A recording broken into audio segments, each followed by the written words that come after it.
And we about to do this. And we're good.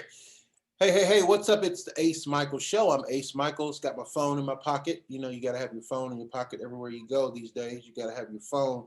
People feel crazy when they lost their phone. I just go around and play with people and be like, oh, miss, I think you dropped your phone. And then watch them go, gotta have my phone. Gotta have my phone. Gotta have my phone. Anyway.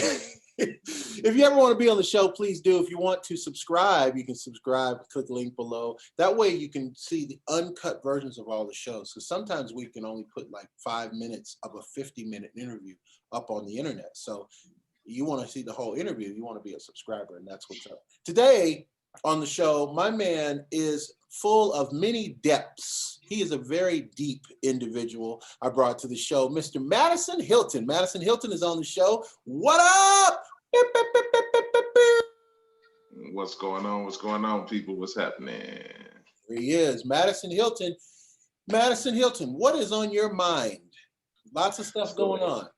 Yeah, lots of stuff, man. The world is crazy right now, right? So I saw a post. I follow a guy named Sean King, and I saw a post where he posted some protesters tearing down a Black Lives Matter post like banner and setting it on fire, right? Lighter fluid and burning it up.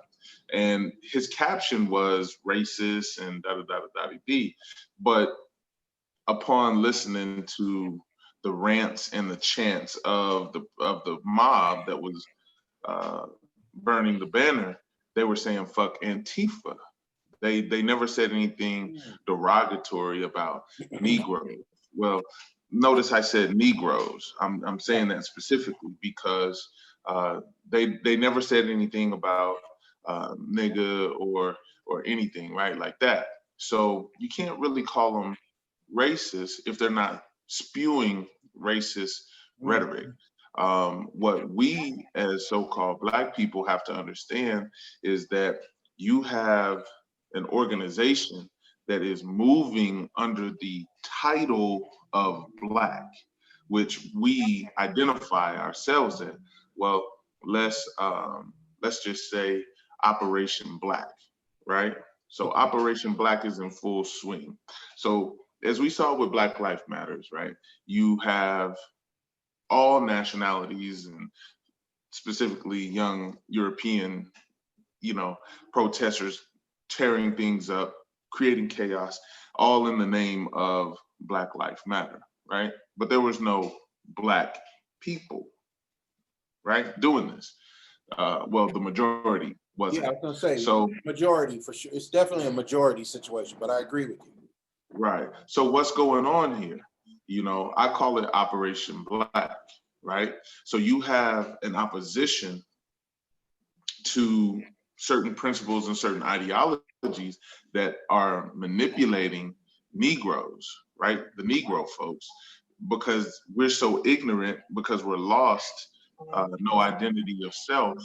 Sorry, I got people chiming in. No identity of self. So, we'll call ourselves all kind of bywords and different things that really don't apply to us, right?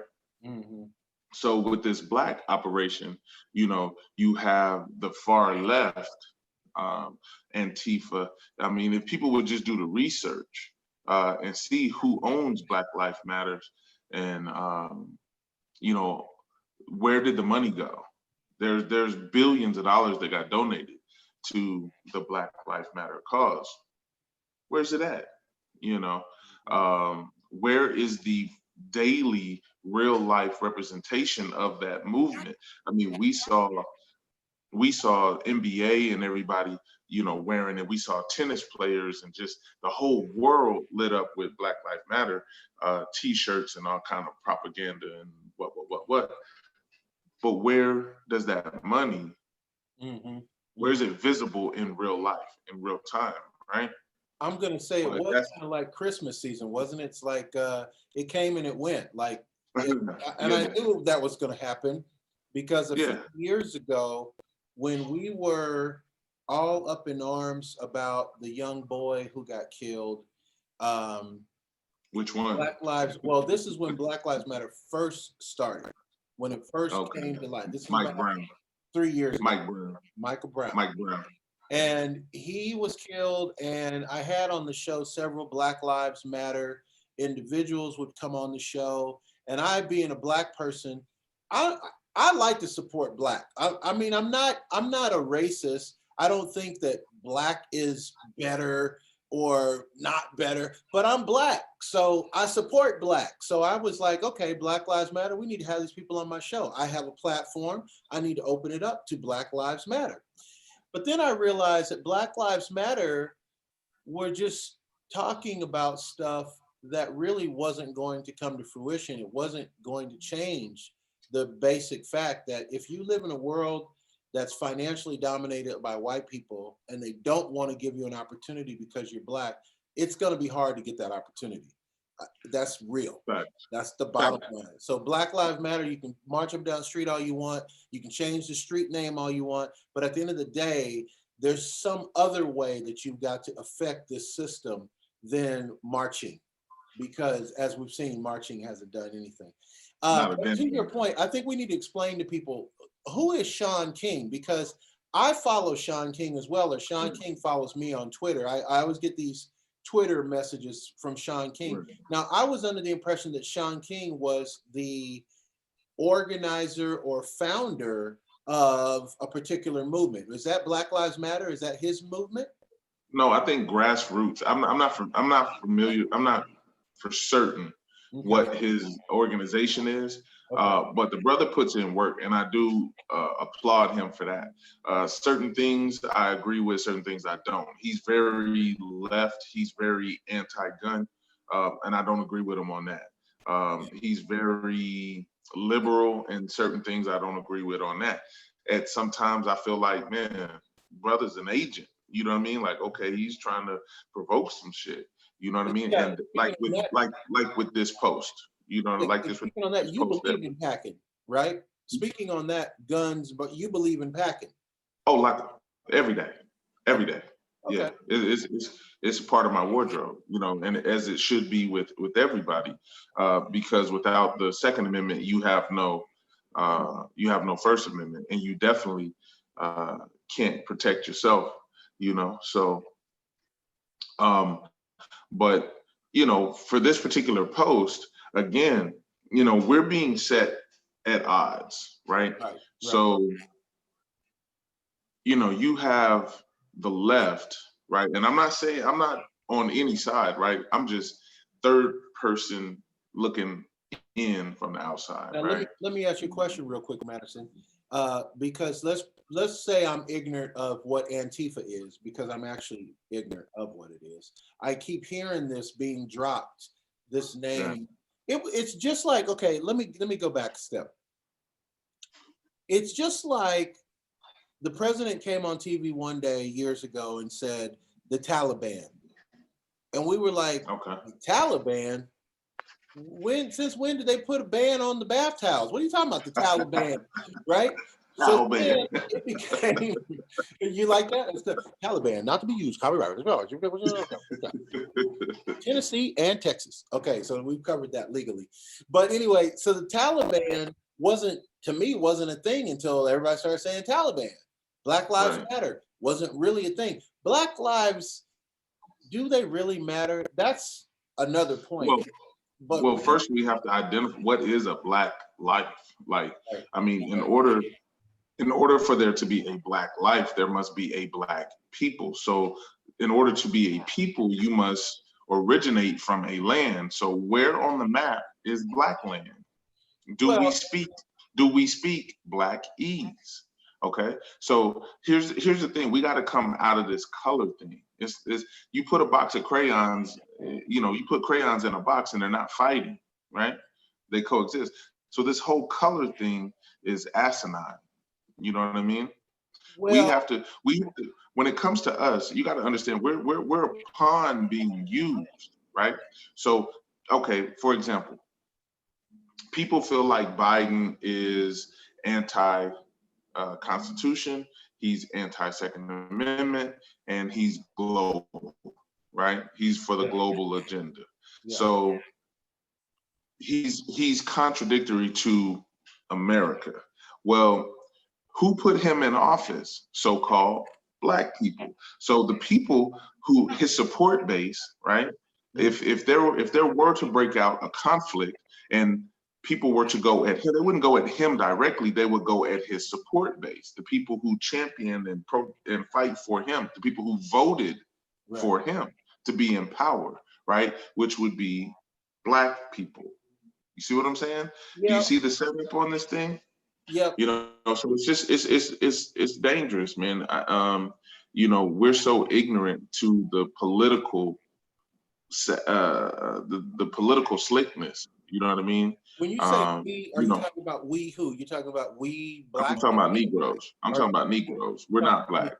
We're not Black. Okay. Your shirt is Black, Yes, it but is. we're not Black. Yes, sir. You know what I mean? So we're clearly not Black. My beard is Black, you know, but we're not Black, right? So we gotta come out of that, because that's something that can be ambiguous. It's something that can be used for different purposes, but yet you're guilty by association. If you associate yourself with Black, if there's a Operation Black to create havoc and chaos and mischief, and you're running around calling yourself Black, well, now you are joined to that title. You see what I'm saying? Yes. So Now I want to ask. Antifa is Okay, you're about to explain, but I want to ask you. So I want to interject a question. Okay, or it's an idea, and kind of, if you agree, idea. Um, so back in the beginning of mankind, if you had a white tribe, a Black tribe, an Asian tribe, you had all these different colored tribes, and you found that this Black tribe seemed to be physically superior. I mean, yes, there are some very physically fit white warriors, but this tribe of African warriors is just I mean, damn, look at them. They're amazing. They're tall, they're strong, they're physically cut and fit, blah blah blah. But the thing is, if you're able to convince these warriors that they're not, and that seems to be what happened with American slavery. There was never something that kept American slaves from revolting except for the fear of the weaponry, the whip, these things. But our numbers outnumbered white people in America.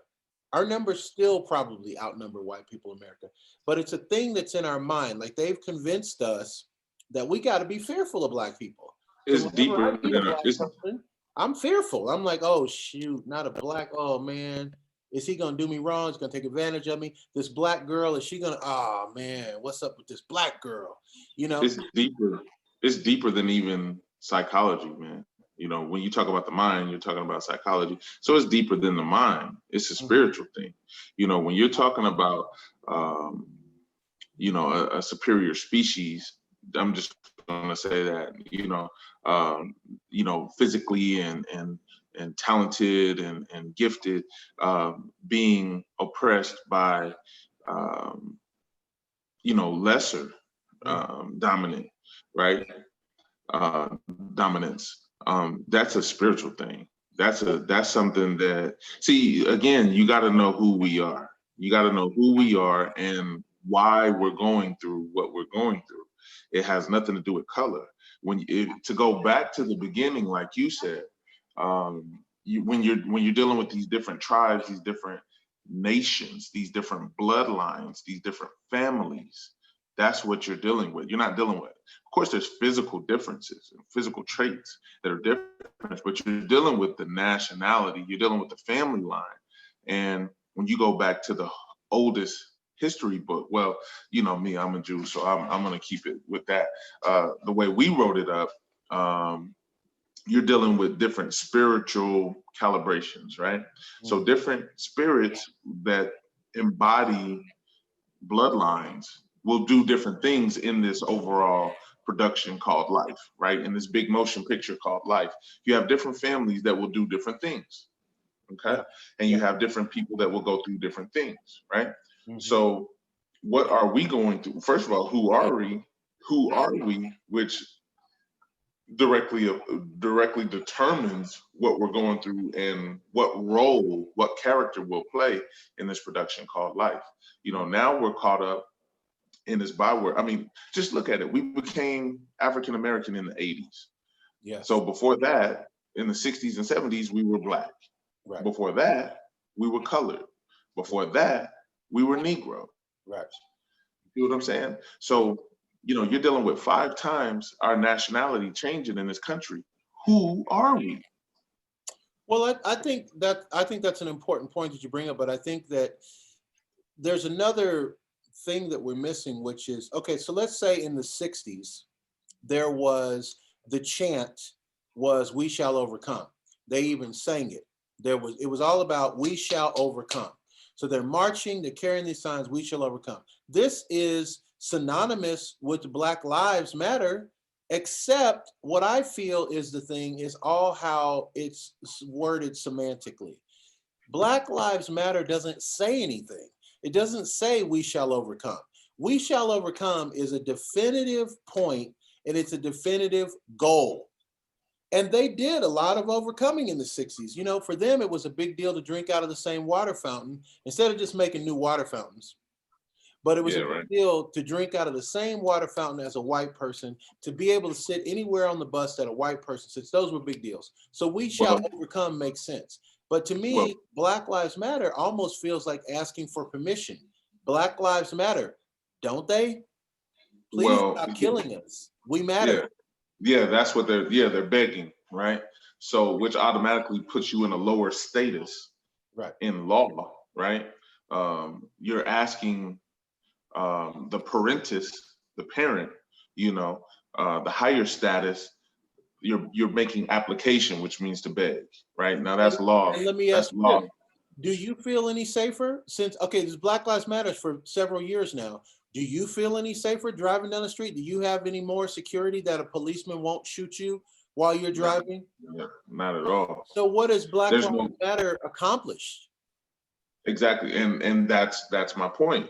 So what it's accomplished is what I'm calling Operation Black, is to bring into power. It's all about the vote, right? So we see this thing gearing up about a year from election time. You see what I'm saying? So what they used this Operation Black was to galvanize this particular demographic of people so that they would vote out Trump. Sure. You see what I'm saying? Now, the people who follow Trump are more constitutional. They're more, America is America, and that's that. But what you're saying, this is nothing new. Now you know this is nothing new because during the Civil War, time is new. Right, but during the Civil War, Blacks have always been used. Blacks are the go-to. Well, we get the Black guys to be soldiers. We'll get the Black guys to go to Vietnam. We'll get the Black guys to vote in Obama. And then once voted in, Obama won't be able to do a damn thing because anything he tries to pass, we're going to say no. Well, and then when Obama leaves, the next president can just overturn every ruling he made. Well, I don't want to get too much into politics, because that is, man, that's a world of its own. That's a barrel of snakes, right? But this Operation Black, again, so Antifa is an organization that just is about anarchy. They're about, I don't even know, they're just on some other shit. They're far left. They're way liberal. They're willing to get violent. They're just on some anarchy shit. You see what I'm saying? They want, purple ribbons, blue grass, and green skies. You know what I'm saying? I mean, Lucky Charms and fucking unicorns. Like, these people are bugged the fuck out, but they're willing to be violent about it. You see what I'm saying? Yes. Let's say the right side is traditional America. We know what America is. We know who runs America, who's in control. We know that, right? So to talk of all this change to what? What's this change gonna be? right? So when you use the most painful element, the most afflicted element, Black folks, then people know, yeah, Black folks been getting done wrong for a long time. So we're able to change things under this Black cover. You see what I'm saying? Under the cover of Black, Operation Black, right? But these changes are to the very fabric of what America principles are. You know what I'm saying? Yeah. So this is a dangerous time where you know, things beyond our comprehension. We're struggling with the basics. You know, just creating an economy in our community. Mm-hmm. You know, getting community back together when there's a global game being played that we don't even understand. We really need to just stay the hell out of. That's their shit. You know what I mean? With, you know, to get back to the we shall overcome. You know, that was the whole Martin Luther King. I'm against that whole thing. You know, because the only thing that happened with integration was we lost ownership. We had a piece of America. You know, from my research, it was bad, but we had our own shit. You see what I'm saying? Yeah. We were the builders. We created everything. So, you know, we had districts that were thriving, but integration destroyed our ownership. Well, now I've only got time probably for one more question. I have another question loaded, ready to go, but now you've sparked another controversy in my mind. When you say things were better, I mean, remember, you had people going to the grocery store getting spit on by white people. You had dogs being let loose on people. Better? Hold on. You had people going to other communities trying to say, I should be able to shop in your community. That's where the conflicts happen. We had our own stores. We had our own schools. We had our own everything. You see what I'm saying? Mm-hmm. So what happened was Martin Luther King was used to push this integration agenda, right? He said, oh man, you know, I have a dream. We should all be the same people. We should all be able to shop, do everything together and you know, kumbaya, right? Right. Well, that was on a higher level, that was a ploy to get the Black dollar. Right. No, you know what I'm saying? Because you had in our community, the money went into our community and stayed in our community. Right.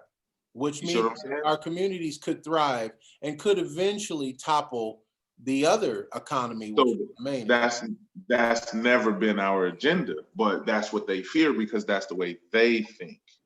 Now, like I said, I got time for one more question. The question I wanted to ask you is, and to kind of think about this before you answer. So, in the things that are happening in America, as far as change, don't all things have to change?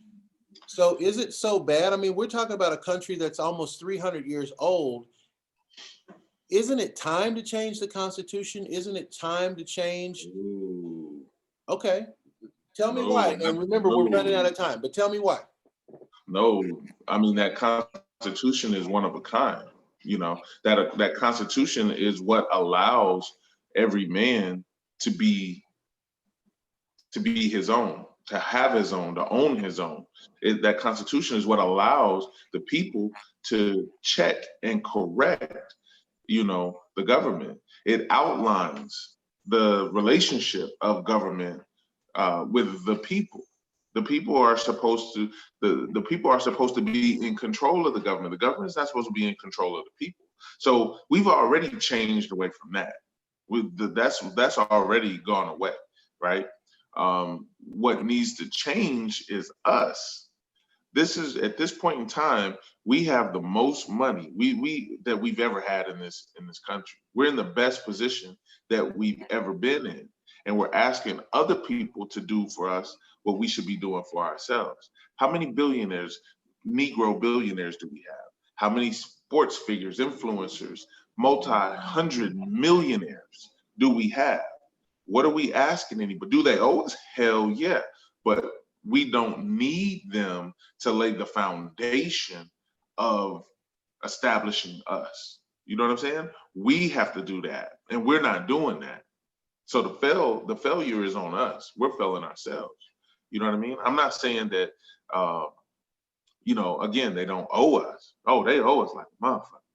But to go at it from a position of begging, you know what I mean? Because you have nothing is ridiculous. Now, how much support does European designer brands get? But we won't support ourselves as a nation. If we just took all the support for designer fashion and built our infrastructure, we'd be all right. Very interesting. Talking about hundreds of billions of dollars. Madison, how do we stalk you on the internet? We want to follow you on the www. What do we need to do next? Madison Hilton.